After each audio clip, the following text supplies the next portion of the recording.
안녕하세요, 아라TV입니다. 영상 보시기 전에 구독, 좋아요 부탁드립니다. 자, 오늘은 스마트폰 얘기를 해볼 건데요. 이번에 삼성에서 갤럭시 노트 9을 출시했죠. 그래서 갤럭시 노트 9에 대한 이야기를 좀 해보려고 합니다. 제가 오늘 휴대폰 매장 가서 노트 9을 만져보고 약간 사용해보고 왔습니다. 노트 9을 만져보고 첫 느낌은 노트 8을 사용하는 유저로서 변한 것이 거의 없는데 이런 거였습니다. 물론 디자인적 얘기지만요, S펜에 저전력 블루투스 기능이 들어가서 셔터 기능이라던가 프레젠테이션, 리모컨 기능 등을 할 수 있는 건 좋았지만 전반적으로 봤을 때 노트 8에서 프로세서만 S9 플러스로 업그레이드하고 펜에 블루투스 기능을 추가한 것 외에는 딱히 변화된 점이 없어 보입니다. 물론 배터리가 4000mAh로 늘어난 점도 있긴 하지만 조금 미비한 것 같아요. 스마트폰에서 기능적인 것이 얼마나 좋아졌는지 따지는 게 무의미할 수도 있어요. 왜냐하면 부족한 기능은 어플리케이션으로 대체할 수 있으니까요.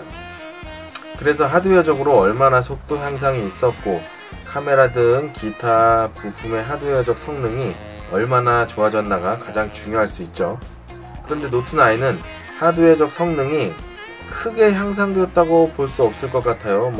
전작 대비 CPU는 50%, GPU는 20몇 프로 정도 올랐다고는 하는데, 어쨌든 전작이 전작이 노트 8을 얘기하는 거죠. 노트 8을 얘기하는 건데, 전작 S9 플러스와는 스펙은 거의 같으니까 배터리와 블루투스 펜 빼고요.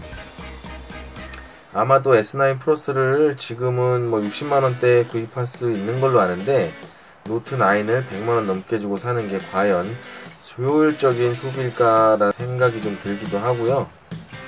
일단 디자인을 보면 정면부는 기존 노트 8과 거의 다를 게 없어요. 굳이 달라진 부분을 찾자면 아주 약간 위아래로 조금 길어지고 양옆도 약간 넓어졌고 요런 거, 위아래로 약간 짧아졌나? 아마 그럴 거예요. 그리고 상단 우측 여기 홍채 인식 센서가 불투명해진 거, 그리고 베젤 부분, 이 베젤 부분에 테두리 이쪽에 다이아몬드 커팅이라고 해서 각이 약간 진 게 조금 달라진 부분이고요. 티가 잘 안 나요. 근데 은근히 이렇게 비춰보면 반짝거리는 게 좀 고급스럽게 보이더라고요. 그리고 후면은 정말 디자인이 참 뭐랄까 개인적으로 예뻐 보이진 않아요. 노트 8은 개인적으로 제가 사용해서 그런 건 아니고 그렇게 나쁘다고 생각이 들진 않는데, 이번 건 좀 개인적으로 카메라가 이렇게 있고 여기 이쪽에 지문인식 센서가 생겼는데 그렇게 좋아 보이진 않네요. 물론 노트 8은 디자인은 지문인식 센서 위치가 중앙이 아니라서 약간 불편하다 이런 내용이 있었습니다만, 그래서 그런지 그대로 이 상태에서 그대로 이렇게 가운데로 좀 지문인식 센서를 옮겨놓은 거, 그거 외에는 없는 것 같아요. 그리고 색깔의 컬러에 편광 필름을 사용해서 조금 더 반짝거리는 건 좀 더 좋은 것 같더라고요. 이건 저의 개인적인 예상으로 전면 디스플레이 지문인식을 시도하다가 이쪽에 지문인식을 시도하다가 여의치가 않아서 포기하면서 뒷면 카메라 레이아웃이 다 된 상태에서 어거지로 아마 이 하단에 공간을 만들어서 하나 이 지문인식 센서를 넣은 게 아닌가 라는 좀 생각이 드네요. 제 예상입니다. 이렇게 될 바에야 차라리 노트 8의 카메라 디자인을 그대로 요렇게 이 상태에서 그냥 그대로 요렇게 옆으로 돌려서 세워서 사용했으면 어땠을까 라는 생각이 듭니다. 사실 갤럭시 S9 플러스에도 옆으로 세워놓긴 했는데 심박 센서랑 요런 게 옆에 따로 있어서 그것 좀 디자인이 좀 불만이었어요. 그거를 차라리 그냥 요런 상태에서 통째로 옆으로 이렇게 돌려놨으면 어땠을까라는 생각이 좀 듭니다. 개인적인 생각이고요. 그래서 이제 전체적인 스마트폰 디자인을 좀 얘기를 하자면, 앞면 전체가 디스플레이화가 되면서 버튼도 빠지고 각종 센서 부분도 최대한 적게 만든 요즘 노치 디자인이라고 해서 그런 것까지 나오게 되었죠. 이런 상황에서 디자인적인 차별점을 두기가 삼성에서도 쉽진 않았을 텐데요. 제 개인적인 생각으로 기왕이면 지금이 파격적인 시도를 할 때이지 않은가 생각을 해봅니다. 왜냐하면 뭐 이후에는 폴더블 디스플레이라던가 해서 폴더블 스마트폰이 나오기 시작할 테니까 지금이 마지막이라고 생각하고 좀 더 파격적으로 해봤으면 어떨까라는 생각을 해봅니다. 뭐 제 생각에는 여러분은 이 볼륨 버튼하고 이런 버튼을 하루에 얼마나 사용하시나요?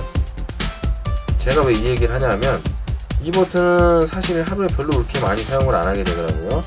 개인적인 거지만 뭐 여러분들도 얼마나 사용하는지 한번 보세요. 아무리 볼륨 버튼, 전원 버튼을 많이 사용한다 하더라도 여기에 있는 뒤로 가기 버튼, 홈 버튼보다는 아마 적게 사용할 거라는 생각이 듭니다. 그러면 소프트웨어적으로 하단 부분에 이렇게 멀티 버튼, 홈 버튼, 뒤로 가기 버튼을 놓는 것도 좋지만 차라리 이쪽에 볼륨 버튼 위치에 터치라던가 어떤 방식 아니면 그냥 물리 버튼으로 해서도 뒤로 가기 뒤로 가기 버튼, 홈 버튼, 멀티 버튼 이렇게 두면 오히려 이렇게 사용하다가 뒤로 가기 눌러주고 이렇게 하는 게 조금 더 상당히 수월하지 않을까 라는 생각을 해봅니다. 뭐 이쪽에 있는 거는 사실 두 손을 쓰기에는 편한데 한 손으로 하기엔 이렇게 꺾어가지고 이렇게 좀 누르기가 굉장히 좀 불편하더라고요. 개인적으로는. 그리고 요즘 스마트폰들이 굉장히 커지면서 한 손으로 조작하기가 점점 힘들어지고 있죠.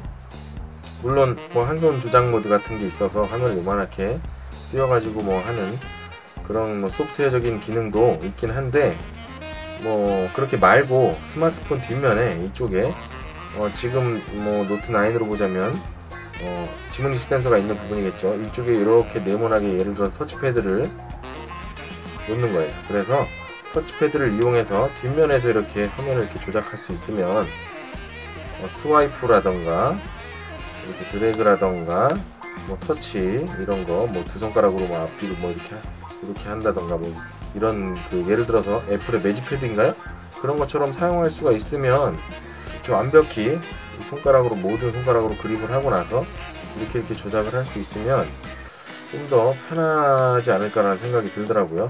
이건 뭐 찾아보니 구글 스마트폰에서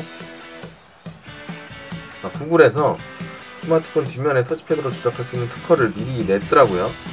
근데 뭐 언제 제작할지는 모릅니다. 근데 참 빠르게 특허를 내놨더라고요.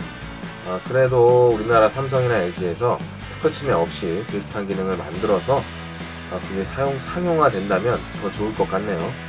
저는 개인적으로 이 전원 버튼도 이쪽에 넣은 그 LG의 시도가 약간 어색하긴 했지만 나쁘지 않은 시도라고 생각합니다. 그리고 엣지 화면 이야기를 안 할 수가 없는데요. 엣지 디자인이 보기에는 굉장히 이쁩니다만 사용할 때는 좋은 점보다 나쁜 점이 더 많거든요. 프로덕트 디자인이라는 것이 보는 것도 예뻐야 하지만 사용성도 좋아야지 좋은 디자인이거든요. 참고로 저는 디자인 쪽을 전공했습니다. 엣지 디자인이 케이스를 끼우지 않고 사용할 때는 이렇게 잡은 손가락 이렇게 잡으면 이쪽 손가락 닿는 부분 이쪽이 터치가 살짝 되죠. 그리고 이쪽 살이 터치가 돼서 이 사용할 때 약간 오동작이 좀 많이 나와요. 그래서 사용성도 좀 안 좋고 낙하했을 때 이런 엣지 이 부분에 바로 뭔가 돌멩이 같은데 이렇게 탁 이런 식으로 탁 맞게 되면 이런 베젤이 먼저 맞는 게 아니라 유리를 먼저 맞기 때문에 파손되기 좀 더 쉬운 디자인이거든요. 인터넷에 보니까 삼성이 엣지 디자인을 포기하면 다시 삼성폰으로 다시 돌아가서 삼성폰을 쓸 거다 라는 분들도 계실 정도로 엣지를 싫어하시는 분들도 뭐 있다는 얘기죠. 뭐 저는 반반인 것 같아요. 별로 뭐 마음에 들지는 않지만 이쁘니까 뭐 저는 상관없습니다. 괜찮은 것 같아요. 오늘은 이렇게 휴대폰 디자인적인 얘기하고 이렇게 새로운 뭐 이런 얘기도 한번 해봤고요. 다음에는 좀 더 재미난 영상으로 찾아뵙도록 하고요. 지금 안 그래도 데저트 이글 고무줄총을 제작을 하고 있으니까 조금만 더 기다려 주시면 제작 영상으로 찾아오도록 하겠습니다. 자, 그럼 감사합니다. 안녕.